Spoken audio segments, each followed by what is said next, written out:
Hi, I'm Vicky. Welcome to Vicky and Stuff, and this is my April 2022 wrap-up.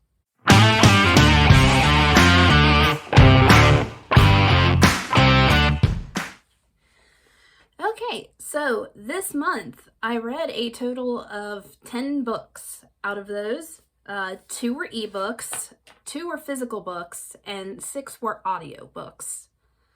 As far as ratings goes, we have 5 3 stars, 5 4 stars, 2 3 stars, and 2 DNFs, which means they get 0 stars. I feel really bad that I DNF'd 2 books this month, but I will get to that in a minute. Now, the first book that I started this month is one of the ones that I DNF'd, and that was Jonathan Strange and Mr. Norrell by Susanna Clarke. I DNF'd this.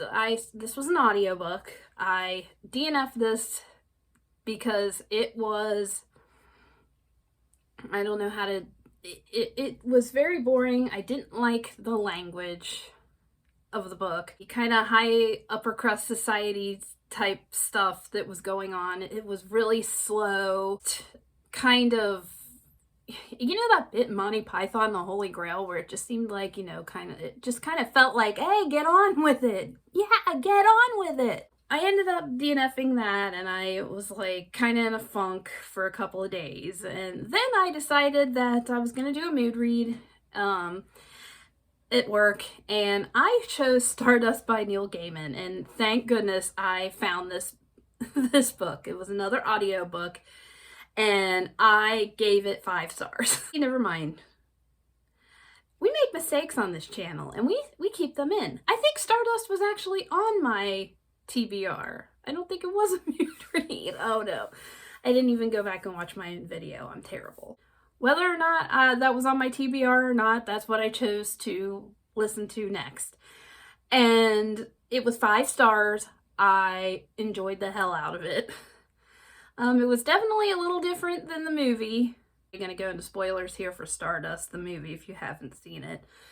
At the end of the movie, there's a big showdown between the star and the hero and the witch, and that's not how it goes in the book. So I'm not spoiling the book for you. I'm just spoiling like a 15-year-old movie or something like that. But I just love the action in the movie. I say the movie. Damn it. I love the action in the book. I liked how the story rolled along. I need to read more Neil Gaiman. I think that's the first, like this month is a lot of first-time authors. This is the first Neil Gaiman book I ever read. I'm definitely going to try to read more of his. I'll probably read some of his comics next time. Not next month, but maybe the month after. Maybe I'll try Sandman. I'll probably enjoy that. And the first physical book that I read was, and I cannot for the life of me find my Terry Pratchett books that I bought.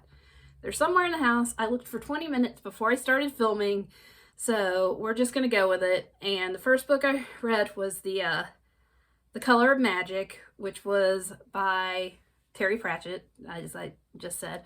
This one was the weakest. I read the first 4 Discworld books, and this one was the weakest out of them, I think. I gave it 4 stars, but it was 4 stars. It was a low 4 stars. Ended up, I think I ended up talking about it on my vlog. I gave it 4 stars. It was pretty good, but it was definitely the weakest out of all the ones that I read. I did really enjoy Two Flowers Naivete. There we go. And, I enjoyed Rincewind. And it turned out, I later found out it's not Rincewind, it's Rincewind. Glad we got that out of the way. And I liked Rincewind just kind of being done with some of Two Flowers' shit. He's like, I want to experience a bar fight. It's like, why do you want to experience a bar fight? People get hurt. People die in bar fights. And then there's the whole bit with the dragons, or where they go to the dragon place, and then they're like, you summon the dragons. Like basically you summon them with your imagination. And for some reason, Rincewind ends up summoning a jumbo jet. Yeah, I know. I was kind of like, you're reading this. It's like, what? Okay. I don't want to spoil the end, but it's like when hear about the ending of this book, you're kind of wondering, well, where's the next one going to open? And it's like, because I know the next one was going to have Rincewind in it, so I was just kind of like, where does this go after this? That was The Color of Magic. Then I read the sequel to The Color of Magic, which is The Light Fantastic. And when I was filming this, I kept wanting to say Tripping the Light Fantastic, but it's just The Light Fantastic. And this is about Rincewind and what happens to him at the end of The Color of Magic and Two Flower. And there's barbarians in it. There is all sorts of, they end up in the realm of death at one point. And it turns out that they need Rincewind because he has a very powerful magic spell in his head because he read a book while he was at university, and they need the spell in his head to avert the end of the world from this giant star. No spoilers, he ends up saving the world because there's like 38 other books in the series. I immensely enjoyed it. I liked Cohen the Barbarian, but it was a little creepy that he ended up marrying a 16-year-old girl at the end of it. I think she was 16. She's 16 or 17. She definitely was. She was still a teenager, and he was like 73 or something. That was Life Fantastic, and I ended up giving that one a high 4-star. The next book that I read was another audiobook, and it was The Invisible Life of Addie LaRue. I did an entire take where I kept saying The Secret Life of Addie LaRue. This is by V.E. Schwab, and as I said, it was another 5-star read. I enjoyed a lot of things about this book. I enjoyed the going back and forth between the timelines, the interactions between Addie and Luke, who really totally creeped me out. The other thing I really liked about the book was the chemistry between Addie and Henry. It felt a little forced, just because of the circumstances of why she fell in love with him. She fell in love with him because he could remember her, which is part of the plot of the book. Is she didn't want to be forced into marriage, so she wanted her freedom, but the wish was she basically made a deal with the dark god. As part of that, she can't be remembered. She's going to live forever. She's going to have her freedom. Nobody's going to remember her, and this one guy ends up remembering her. And they fall in love, and at first I was like, it seemed a little odd, just when you learn about the circumstances behind both of why he remembers her. It was really great. I thought they were really cute together, and I would definitely recommend this to anybody. The next book I listened to was another audiobook, sorry. Was The Never-Ending Story by Michael Ende. And this started off as a book I was really enjoying. The first half of this book, if it just ended after the first half of the book, this would have been a 5-star book. I loved it. It was a beautiful book. It was a beautiful story. The first half of the book is actually what the first movie is. And then it goes into the second half of the book, and Sebastian kind of becomes an insufferable jerk. Not an insufferable jerk, but he is kind of insufferable. I went through the first part of the book in a day, or in a couple of hours. I don't listen to audiobooks all day at work, but this one I was like, I couldn't put it down. And then the second half, it took me like 3 days to finish. I almost DNF'd it just because once it got into the second half, Sebastian was just, I'm sorry, I'm saying Sebastian. His name's Bastian. You don't hear the name Bastian a lot. A lot of the enjoyment went away when the second half happened. Ended up giving it 3 stars. I would still recommend this, especially if you've seen the movie and you can see how, if you've seen both the first and the second movie, because the second half of the book loosely, there are elements of the second half in the book in the second Never-Ending Story movie. I would recommend it just to see the differences between the book and the movies. I'm just warning you, once Bastian comes to Fantasia, and I'm sorry, it's not called Fantasia in the book. It's called Fantasia in the movie. In the book, it's called Fantastica. So, definitely read it for the first half. If you can't make it through the second half, I understand.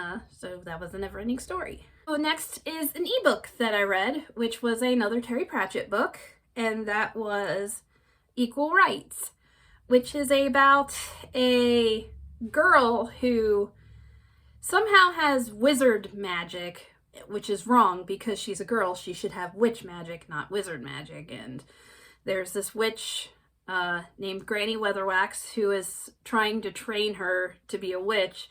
And after a few years, she realizes, no, you need to go to the wizard school. So she sends her off to the wizard college, but the wizard college doesn't accept women, so she ends up there as a cleaning lady, and Granny Weatherwax kind of watches over her while she's at this magic university, the Unseen University. I gave it a 4-star technically on Goodreads, but I would say this is a 4.5. This was pretty good. This was, like, when I was reading it, I was like, this is almost perfect.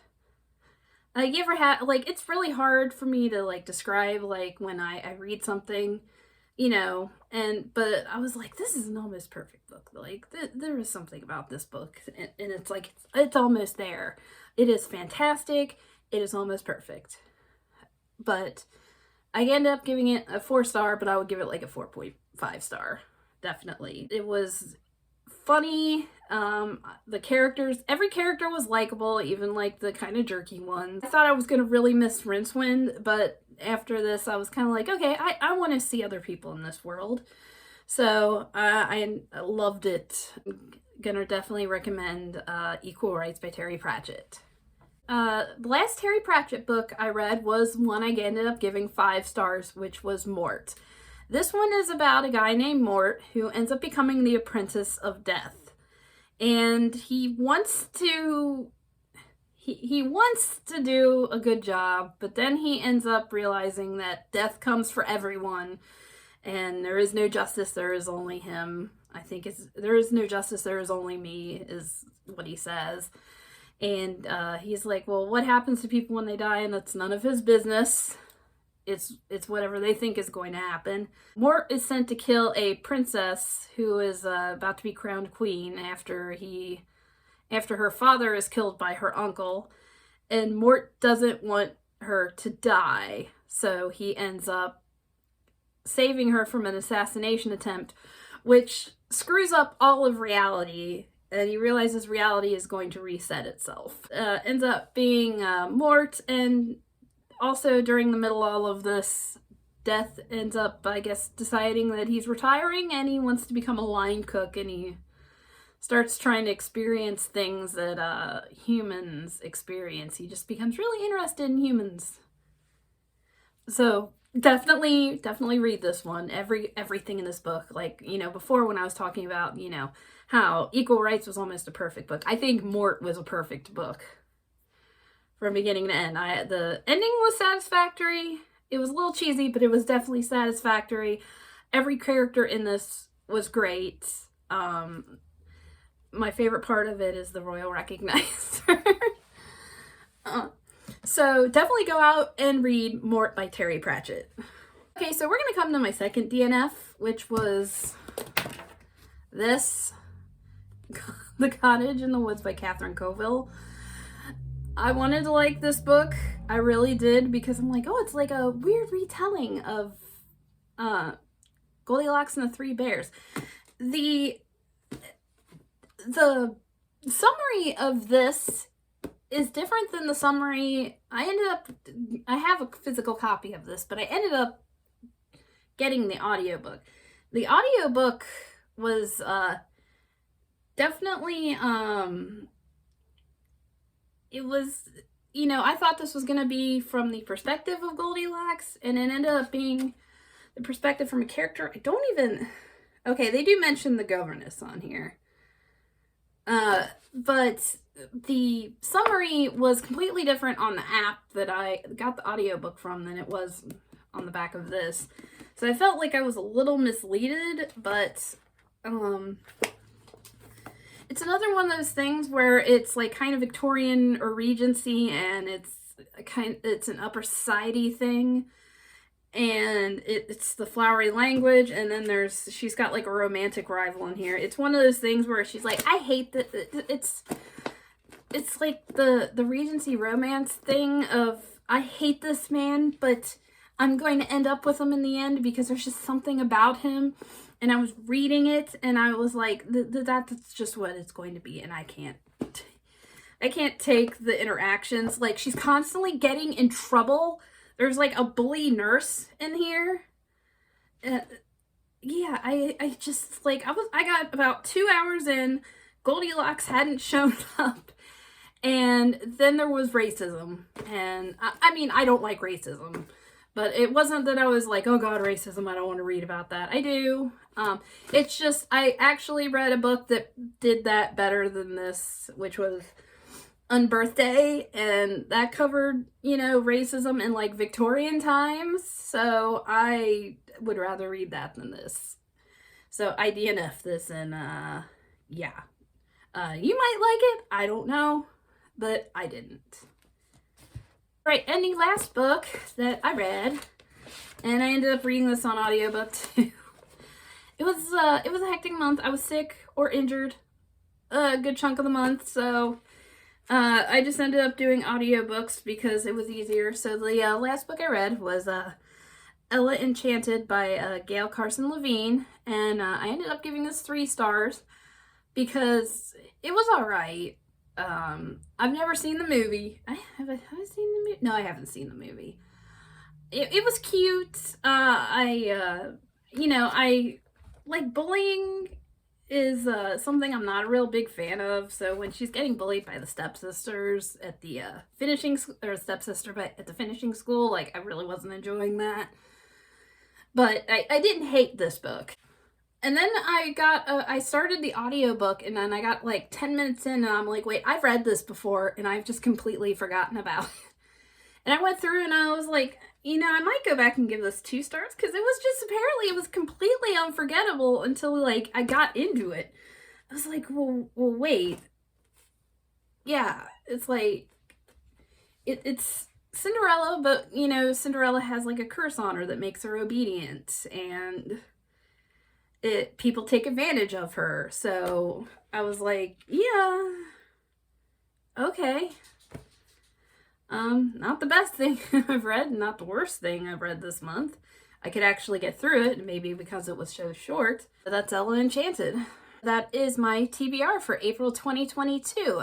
Let me know what you think in the comments below. If you like what you see, like and subscribe and share it if, you know, you have other readers in your life. And you can also follow me on Instagram. Now, I said Twitter before, but I deleted my Twitter because reasons. So follow me on Instagram at Vicky and Stuff, and I will work on getting my Instagram up and running. I've been really slow with that. Okay, so thank you for watching. Bye.